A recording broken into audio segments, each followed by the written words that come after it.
지켜주시옵소서.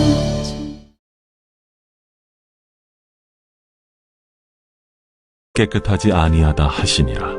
그들의 발을 씻으신 후에 옷을 입으시고 다시 앉아 그들에게 이르시되 내가 너희에게 행한 것을 너희가 아느냐? 너희가 나를 선생이라 또는 주라 하니 너희 말이 옳도다. 내가 그러하다. 내가 주와 또는 선생이 되어 너희 발을 씻었으니 너희도 서로 발을 씻어주는 것이 옳으니라. 내가 너희에게 행한 것 같이 너희도 행하게 하려 하여 본을 보였노라.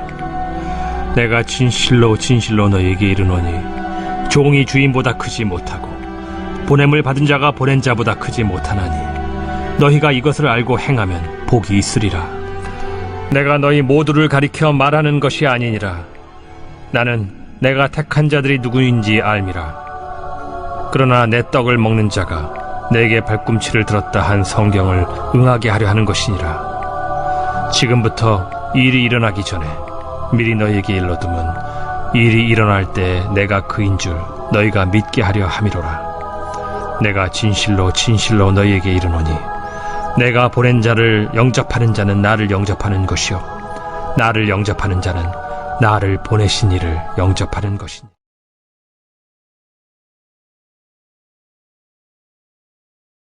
오늘 우리가 함께 볼 말씀은 요한복음 13장 12절에서 20절까지의 말씀입니다. 제자들의 발을 다 씻기신 예수님이 발 씻김의 의미를 제자들에게 가르치십니다. 선생과 또 주님이신 예수님이 본을 보이신 것처럼 제자들도 서로 발을 씻겨야 한다고 가르치시죠. 또 이 보냄을 받은 자로서 보낸 자의 뜻을 행하는 자, 그대로 실천하는 자는 복되다고 이야기하십니다. 그러니까 예수님은 그의 제자들이 서로를 섬기며 낮아지기를 원하셨다라는 것을 우리가 알 수 있죠. 제자들의 선생이요 또 주인이셨던 예수님은 당시의 생각으로는 파격적이게 제자들의 발을 씻겨주셨습니다.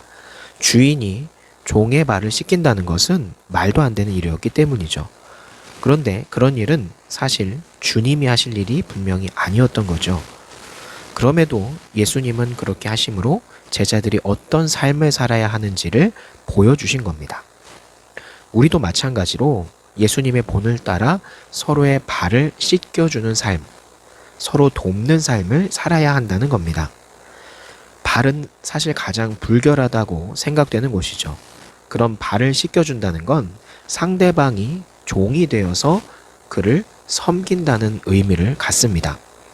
섬기는 일은 사실 쉽지 않죠. 형제의 발을 씻기려면 냄새나는 발 아래로 자신을 굽혀야 하기 때문입니다. 그러므로 섬김이라고 하는 것은 뻣뻣하게 서서 고압적인 자세로 쉽게 하는 게 아닙니다. 내 자신을 종과 같이 낮추어서 그의 눈높이에서 해야만 가능한 거죠. 그러니까 내가 섬기지 못하는 것은 사실 상대방의 문제가 아니라 낮아지려고 하지 않는, 그보다 밑에서 내가 그를 섬기려고 하는 그런 마음이 없는 나의 문제인 거죠. 예수님이 굽히셨다면 우리도 당연히 굽히지 않을 수 없는 겁니다. 섬김의 삶은 권유가 아니라 예수님이 우리에게 명령하신 것을 우리는 기억해야 합니다. 내가 상황이 좋으면 섬기고 기분이 좋으면 섬기고 그렇지 않으면 그만두고 하는 그런 내 마음대로의 문제가 아니라는 거죠. 또 상대가 먼저 나를 섬겨주기 바라지 말고 예수님처럼 내가 먼저 상대방을 섬길 수 있어야 합니다. 예수님은 보냄받은 자의 위치가 얼마나 중요한지도 말씀하셨죠. 보냄을 받은 자를 영접하는 게 예수님과 하나님을 영접하는 것과 같다고 하신 그것은 그만큼 우리가 맡은 일, 우리 주변에 있는 일반 사람들을 섬기는 일, 내 주변의 친구들을 도와주는 일이 그만큼 중요하다는 뜻입니다. 여러분이 주님께 어떤 사명을 받았든지 그것은 예수님께서 맡기신 일이고 명령하신 일이에요. 그러므로 남의 눈치도 보지 말고 내 자신의 부족함도 보지 말고 오직 하나님이 나에게 맡기셨으니까 내가 그 일을 하겠다라고 하는 그런 믿음을 가지고 그 일들을 감당해 나가는 여러분이 되기를 소망합니다. 기도합니다.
니다